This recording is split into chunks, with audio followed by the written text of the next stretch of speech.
Programang ito ay rated SPG. Striktong patnubay at gabay ng magulang ang kailangan. Maaaring may masiselang tema, lengguwahe, karahasan, sexual, horror o droga na hindi angkop sa mga bata.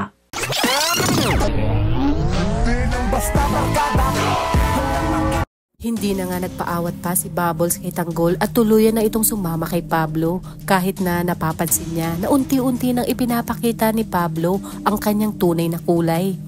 Ayon nga kay Bubbles ay gagawin niya ito para kay Tanggol dahil ayaw niyang mawala ng trabaho ang binata at baka tuluyang mapariwara. Maya-maya pa ay dumating na nga sa mansyon ng mga kabalyeros sina Pablo at Bubbles. At nagulat si Bubbles nang ipinakilala siya nitong bilang kanyang girlfriend sa kanyang mamita. Nagustuhan naman ni Senyora si Bubbles dahil sa paganda nga ito, ngunit magugulat si Senyora dahil hindi na napigilan ni Bubbles na sabihin na sa bar siya nagtatrabaho. Na siya namang ikinagalit ni Pablo sa kabilang banda dahil sa pagsasabi ng totoo ni Camille kay Tess at Rigor at sa kung ano talaga ang nangyari ay magpaparinig naman ang kabit na si Lena kay Camille at sinabi na wag nang makialam si Camille lalo pat hindi naman umano ito parte ng pamilya. Ramdam ni Camille ang pangmamaliit na ginawa ni Lena kaya't mapapaisip na ito kung hanggang kailan niya pa mapagtitiisan ang buhay na pinili niya. Hindi na rin nagsayang pa ng oras si Tanggol at agad na ibinalita kina Primo kung saan matatagpuan si Ramon.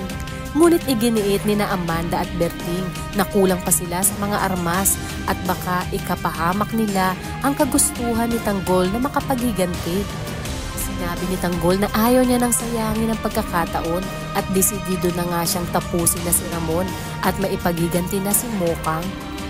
Kung ayaw siyang samahan ay lulusob nga siyang mag-isa, habang ang mga Red Phoenix naman at sina Lucio ay handang-handa na para lusubin ang mga Montenegro.